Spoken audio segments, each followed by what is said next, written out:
챗 GPT한테 질문하면 답변을 해주긴 하는데 뭔가 부족해. AI 써봤지만 생각했던 것만큼 놀라운 답변을 받지 못해서 살짝 실망한 그런 경험 여러분 있으신가요? 저도 처음에는요 GPT한테 그냥 다이어트 방법 알려줘 라고 물어봤다가 뻔한 답변만 받고 아 별로네? 라고 실망했던 기억이 나요. 근데 알고 보니까 문제는 AI가 아니라 저였어요. 그 이유는 대부분 우리가 GPT에게 질문하는 방식을 잘 모르기 때문입니다. 그러니까 평소에 인터넷 검색창에 키워드 몇 개 넣듯이 질문을 하면요 일반적인 답변밖에 받을 수가 없어요. 그래서 오늘은요 제가 1년간 AI를 활용하면서 발견한 GPT한테 정말 똑똑하게 질문하는 기술, 딱 한 번만에 내가 원하는 답변을 모두 다 뽑아낼 수 있는 그런 기술들을 싹 다 정리해서 말씀을 드릴 거예요. 실제로 저는 이 방법들을요 유튜브 영상 제작부터 계약서 작성, 블로그 글 작성 모든 방면에 다 사용을 하고 있어요. 굉장히 쉽고요 어렵지 않아요. 그러니까 차근차근 알려드릴 테니까 같이 한번 진행해 보세요. 대부분의 사람들은 챗 GPT에 이렇게 질문해요. 다이어트 방법 알려줘. 그럼 답변이 어떻게 나오냐면요. 규칙적인 운동, 균형 잡힌 식단 이런 식으로 굉장히 뻔한 답변들이 나오게 돼요. 이런 식으로 질문을 하면 절대 좋은 결과물을 얻을 수가 없습니다. 왜냐면 지시어가 정확하지 않기 때문이에요. 이게 어떤 느낌이냐면 처음 본 외국인에게 저기 가서 그것 좀 갖고 와 라고 말하는 거랑 같아요. 어디로 가서 뭘 가져와야 될지 정확히 알려주지 않았기 때문에 결과물이 그렇게 애매하게 나오는 거죠. 우리가 GPT한테 요청하는 멘트를 프롬프트라고 얘기를 하는데요. 제가 자주 사용하는 프롬프트 작성법 5가지를 말씀을 드릴 건데 제가 원칙 이름을 붙였어요. 바로 파워 원칙입니다. 5가지니까 POWER이죠. 이거 한번 기억하고 따라와 보세요. 첫 번째 원칙은 페르소나입니다. 바로 역할 부여하기예요. 이건 아마 많이 들어보셨을 거예요. GPT에게 특정한 역할을 부여하는 거예요. 예를 들어 저는 이런 말을 많이 써요. 너는 10년 경력의 마케팅 전문가야. 제가 그렇기 때문에 저의 페르소나, 그러니까 저의 역할을 GPT에게 부여하는 거죠. 예를 들어 만약에 내가 대학 교수야. 그러면 너는 대학 교수야. 학생들에게 피드백을 주고 있어. 라는 식으로 이 GPT에게 역할을 부여하면 실제로 그 전문가처럼 생각하고 답변을 합니다. 그러니까 이 페르소나는 구체적이고 다양할수록 좋습니다. 두 번째는요. 아웃컴이에요. 내가 GPT에게 원하는 결과를 아주 명확하고 구체적으로 말해줄수록 내가 원하는 결과물이 나오게 됩니다. 예를 들어 이런 식으로 말할 수 있어요. 500자로 작성해줘. 3가지 예시와 함께 설명해줘. 초등학생도 이해할 수 있게 설명해줘. 이렇게 원하는 결과물의 형태를 정확하게 지정을 하는 거예요. 자, 세 번째는요. Why입니다. 왜 이 정보가 필요한지를 설명해주면 좋아요. 나는 이 정보로 투자 결정을 내려야 돼. 나는 이 내용을 가족들에게 설명해야 돼. 나는 이 내용을 유튜브로 사람들에게 얘기해 줄 거야. 이런 식으로 목적을 알려주면 AI가 더 높은 정보를 제공을 합니다. 자, 그리고 네 번째, example, 예시 주기입니다. 예시 주기는 원하는 답변의 예시를 주는 거예요. 이런 형식으로 답변해줘. 1. 문제점, 2. 해결 방안, 3. 예상 결과. 이런 식으로 예시를 제안해도 되고요. 실제 예시가 있다면 복사 붙여넣기를 하셔도 돼요. 자, 5번째는 제한사항 알려주기입니다. 자, 바로 피해야 할 것들을 알려주는 건데요. 예를 들어 전문 용어는 사용하지 마. 긍정적인 측면만 다뤄줘. 200자를 넘기지 마. 같은 제한사항을 주면 원치 않는 내용을 필터링할 수가 있습니다. 그래서 이 5가지 원칙을 기본으로 해서 GPT한테 요청을 하시면 훨씬 더 원하는 결과에 가까운 결과를 받으실 수가 있습니다. 5가지 원칙을 다 사용해야 되냐? 꼭 그런 건 아니지만 최소 2-3가지 정도는 포함을 하는 게 좋고요. 그 중에서 4번, 예시 같은 경우에는 구체적일수록 내가 원하는 대로 나올 가능성이 높습니다. 실제로 제가 하는 모습들을 보여드리면서 한번 설명을 해보도록 할게요. 자, 지금부터는 제가 말씀드린 이 파워 원칙을 적용을 실제로 GPT에 어떻게 하는지를 한번 보여드릴게요. 예를 들어 제가 30대 직장인이고 너무 뚱뚱해가지고 지금 다이어트를 해야 되는 상황이에요. 이럴 때 어떻게 제시를 하느냐 한번 얘기를 해보도록 하겠습니다. 자, 먼저 페르소나, 그러니까 상대가 뭐 하는 사람인지를 지정해줘야 된다고 했죠. 너는 10년 경력의 영양사이자 개인 트레이너야. 자, 이런 식으로 GPT의 역할을 먼저 정해줍니다. 이게 P예요. 자, 그 다음엔 O, 뭐였죠? 결과. 그러니까 제가 이 GPT한테 원하는 결과를 쓰면 돼요. 저는 식단이랑 이 운동 방법에 대해서 이야기를 하고 싶습니다. 주간 식단 계획 이 저녁에 할 수. 운동 루틴 진행 상황. 이런 식으로 생각보다 구체적으로 내가 원하는 결과물을 써주시는 게 좋아요. 그 다음에 W, 왜 필요한지를 써야겠죠.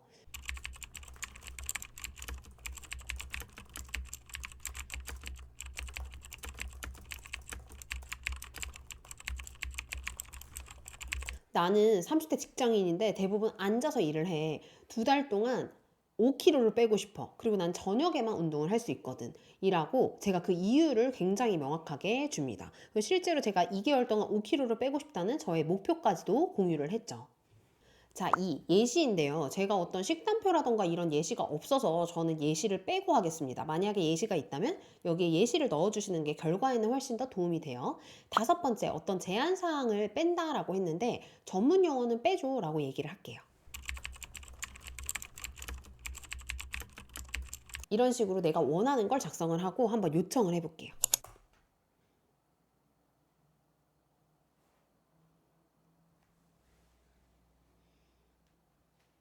자, 멈춰서 이 결과물을 한 번씩 봐주시면 좋을 것 같아요. 제가 아까 주간 식단 계획을 달라고 했죠. 그래서 기본 원칙을 자기가 세우고요. 평일에는 이렇게 먹어. 그리고 주말에는 이렇게 먹어. 라고 얘기를 하고 저녁 30분 운동 루틴도 주 5회 추천한다고 얘기를 하고 있습니다. 이렇게 루틴이 나오죠. 그리고 맞춤형으로 어떻게 진행해야 되냐 그거 체크할 수 있는 계획표를 줘라고 했더니 이 부분들을 체크하고 그 다음에 어플은 이런 걸 사용해서 네가 관리하면 돼. 어떠세요? 결과물이 생각보다 굉장히 명확하고 제가 원하는 방향으로 많이 나왔죠. 그리고 더 중요한 건요. GPT가 요새는 이 다음에 필요할 것 같은 거를 먼저 제시해 줍니다. 너가 필요하면 식단 PDF나 운동 영상 링크용 루틴표도 만들어 줄게. 만약에 내가 운동을 혼자서 못하겠어 이러면 얘가 링크를 공유를 해줘요. 한번 해볼게요. 이거 만들어줘. 복사해서. 그럼 웹을 막 찾아봅니다. 그래서 루틴에 맞춰가지고 링크를 아마 제시해 줄 거예요. 네, 유튜브 채널을 이제 공유를 해주네요. 그러면 이 루틴에 맞춰서 나는 운동을 하면 되겠죠. 자, 보통 대부분 나 살 빼야 되니까 방법 좀 알려줘. 이렇게 추상적으로 질문을 많이 하시는데 그렇게 되면 나랑은 연관없는 답변들이 굉장히 많이 나올 수가 있어요. 왜냐면 GPT가 내가 직장인인지 혹은 하루에 시간을 몇 시간 쓸 수 있는지 다이어트는 왜 하는지 이런 것들을 모르기 때문에 굉장히 자기가 생각하기에 일반적인 답변만 내놓을 수 있거든요. 그래서 이렇게 최대한 5가지 파워를 사용해서 질문을 하시면 내 상황에 잘 맞는 결과물이 나오게 됩니다. 자, 이번에는 또 다른 방식으로 한번 써볼게요. 저희 엄마가 최근에 제주도 여행을 다녀오셨거든요. 근데 여행지에 가서 계속 저한테 연락 와서 카페 어디 있어? 뭐 맛집 어디 있어? 이렇게 계속 물어보시더라고요. 근데 사실은 그것도 GPT로 미리 계획을 세울 수가 있어요. 같이 한번 해볼게요. 먼저 P라고 했죠. 상대방을 지정해 줍니다. 너는 제주도 전문 여행 가이드야. 라고 제공을 하고 O, 결과물. 나는 2박 3일 제주도 여행 일정을 짜고 싶어. 내가 원하는 결과물이죠. 이 여행 일정에는 제주도에 가면 반드시 가봐야 하는 장소 최소 5개 이상, 맛집 5개 이상을 포함해줘. 이런 식으로 구체적으로 쓰시면 좋아요. 만약에 내가 제주도의 어떤 특정 지역을 원한다. 그럼 그 지역을 써주시는 게 좋겠죠. 그 다음에 W. 왜냐하면 이 여행을 친구들 5명, 60대 여자들이랑 갈 거거든. 이라고 이유를 설명을 해주시면 좀 더 명확하게 나오고요. 그 다음에 만약에 예시가 있다면 첨부를 하셔도 되고 예시가 없어 하면 그냥 넘어가셔도 됩니다. 마지막으로 제한사항인데요. 저는 주차가 용이한 곳을 찾고 있거든요. 그러면 주차가 어려운 장소는 제외해 라고 요청을 한번 해볼게요. 어떻게 나올지 궁금하네요. 좋아. 60대 여성 친구 5명이 함께하는 2박 3일 제주 여행이라면 너무 빡빡하지 않고 여유롭고 편하게 다닐 수 있는 코스로 짜볼게. 주차가 쉬운 장소 위주로 하고 꼭 가봐야 할 제주 명소와 입맛에 맞는 맛집도 포함할게. 자, 전제 조건이 이렇게 제가 요청한 대로 잘 들어간 걸 확인할 수가 있죠. 그리고 1일차 공항에 도착해서 점심은 여기서 먹으라고 하고요. 오후에는 여기를 가라고 해요. 제가 제주도를 자주 다녀왔는데 공항에서 애월 이 코스가 되게 좋거든요. 되게 가깝고 그래서 코스를 잘 짠 것 같아요. 그리고 애월 다음에 협재가 있는데 협재 그 근처에서 숙소를 잡아라. 근처에 맛집도 잘 추천을 하고 있고요. 2일차에는 중문, 이제 중문으로 내려가는 거예요. 코스를 잘 짜고 있네요. 오슬로 티뮤지엄 가장 유명하죠. 그리고 점심은 여기서 먹고 오후는 여기를 보고 저녁은 여기서 먹어. 다시 시내로 가라고 하네요. 그리고 3일차는 동쪽과 제주 시내 마무리 코스인데 동쪽에 갔다가 공항으로 가는 그런 코스입니다. 그래서 이번 여행의 포인트도 있어요. 이런 식으로 내가 원하는 걸 구체적으로 명확하게 제시를 할수록 한 번에 이 좋은 결과물이 나온다는 거 생각을 하시면 되고요. 자, 그런데 제가 봤을 때는 2일차 저녁에 다시 시내로 가는 게 너무 동선이 거리가 멀 것 같아요. 그래서 한 번 더 동선 체크를 요청해도 됩니다. 이게 가장 최적의 동선이 맞을까?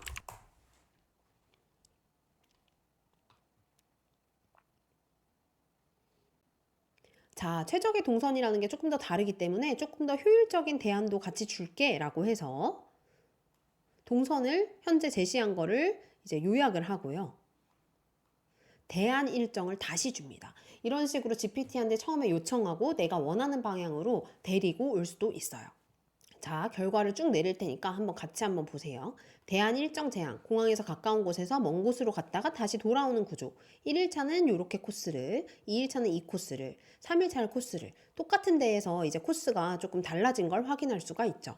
혹시 비행기 시간이라던가 숙소 예약한 곳이 있다면 그거에 맞춰서 조정도 가능하다고 합니다. 그래서 이런 식으로 GPT랑 대화를 하면서 좀 더 좋은 결과물을 뽑아낼 수 있다는 거 알고 계시면 좋고요.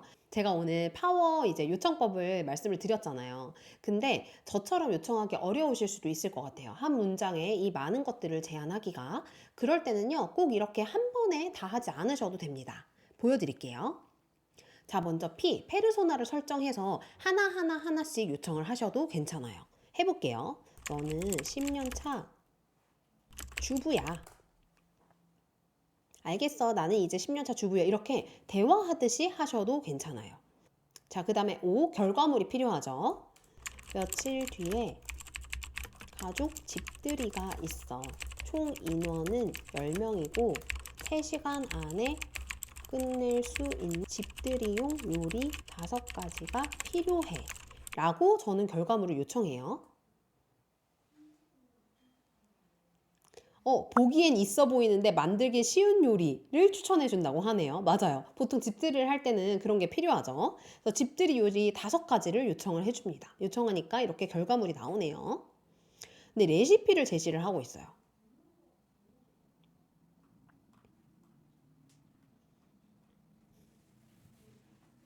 잘 한번 읽어볼게요. 그럼 재료가 뭐가 필요하고 준비 팁을 알려주네요. 어떤 거는 미리 하고 어떤 거는 아침에 썰어둬라. 재료를 따로 볶지 말고 한꺼번에 비벼도 맛있으니까 이렇게 해라 라고 제시를 하고 있네요. 메뉴는 잡채, 닭봉 감잠 조림, 모듬전, 유자소스 훈제 요리 샐러드, 미역국 버섯탕, 전체 팁 이렇게 다 나와 있어요. 제가 요청을 하나하나씩 해도 좋은 결과물을 내죠. 자, 보통은 여기서 그 다음에 why 이유를 설명해야 되는데 이유를 설명할 필요가 없이 제가 이렇게 잘 제시를 한 것 같아요. 그런데 저는 잡채는 하고 싶지 않아요. 제한사항을 걸어볼게요. 그런데 잡채는 요리하기 싫어. 국물 요리에 없을까?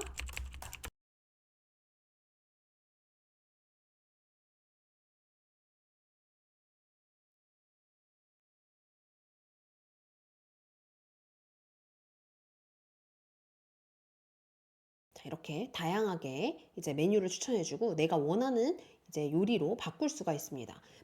자, 여기서 내가 레시피를 받고 싶을 수가 있잖아요. 그럴 때는요, 예시를 제시하고 이런 방식으로 레시피를 제시해라고 할 수가 있어요. 예시를 저는 캡처해 놨거든요. 그럼 이미지로 붙여도 됩니다. 붙이고 이런 식으로 닭봉 간장조림 레시피 알려줘.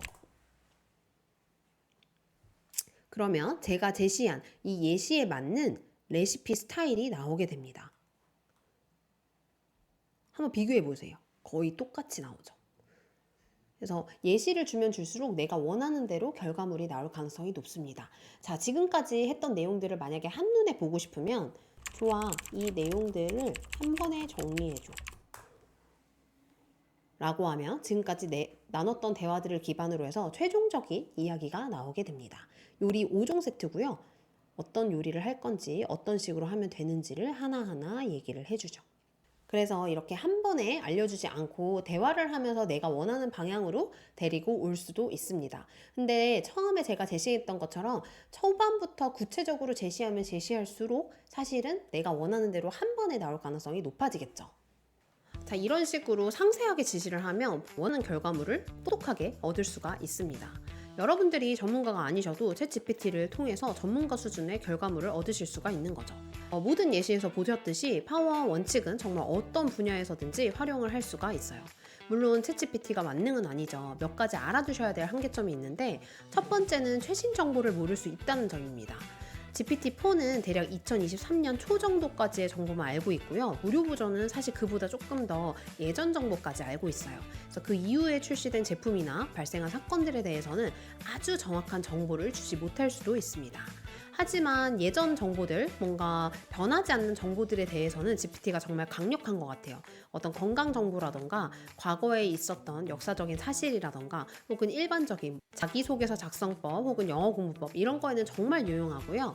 두 번째는 이거는 정말 주의해야 되는데 틀린 정보를 굉장히 자신 있게 제안할 때가 있어요. 복잡한 문제라던가 특정 전문 분야에서는 정확한 지식이 부족할 수 있기 때문에 중요한 정보들은 꼭 다른 출처로 재확인을 하시는 걸 추천드립니다. 때로는요, GPT한테 다시 이렇게 물어보셔도 돼요. 이거 정말 맞아? 재확인해봐. 너 논리가 사실이야? 이렇게 물어보면 틀린 부분을 본인이 스스로 알아채기도 합니다. 자, 세 번째는 윤리적으로 민감한 주제에서는 유용한 대답을 주지 못할 수도 있어요. 법률이나 의료 관련된 질문은 전문가와 상담하세요 이런 답변이 생각보다 자주 나올 수도 있습니다. 그래서 이 부분은 사실은 전문가와 상담하는 게 더 좋을 수도 있겠죠. 하지만 이런 한계점이 있다 하더라도 여전히 사용을 해보시면 정말 유용하다라고 느끼실 거예요. 중요한 건 어떻게 질문하느냐이기 때문에 여러분들이 다양하게 사용을 해보시면서 유용하게 질문을 해보시면 좋을 것 같습니다. 지금까지 챗GPT에게 효과적으로 질문하는 파워 원칙을 알아봤습니다. 역할 부여하기, 원하는 결과 명확하게 하기, 이유 설명하기, 예시 주기, 제한사항 알려주기 이 5가지만 기억을 하시면 아마 GPT한테 원하는 답변 대부분을 얻으실 수 있을 것 같아요. 간단히 말해서 챗GPT는 여러분들의 디지털 비서라고 생각을 하시면 좋고요. 사실 이것보다 더 명확한 지시를 내리는 방법들이 많이 있어요. 근데 이걸 이 영상 하나에 다 설명을 드리기는 좀 어렵기 때문에 일단 오늘은 여기까지 우리가 배워보고요. 그 다음번에는 더 구체적인 질문을 하고 답변을 받는 방법에 대해서 제가 추가 영상을 제작해서 올리도록 하겠습니다. 처음에는 조금 번거롭다 하더라도 앞으로는 GPT 없이는 저는 살아가기 어려울 것 같거든요. 그래서 차근차근 하나씩 연습을 해보시는 걸 추천을 드리도록 하겠습니다. 그리고 만약에 좋은 결과가 나왔다, 이거 정말 유용하다 하시는 게 있다면 댓글로도 알려주세요. 경험을 공유하면서 같이 학습을 해나가면 좋겠죠. 자, 다음 영상에서는요, 제가 파트별로 자동화를 할 수 있는 GPT 활용법을 알려드리도록 할게요. 지금까지 온라인 선생님이었습니다. 감사합니다.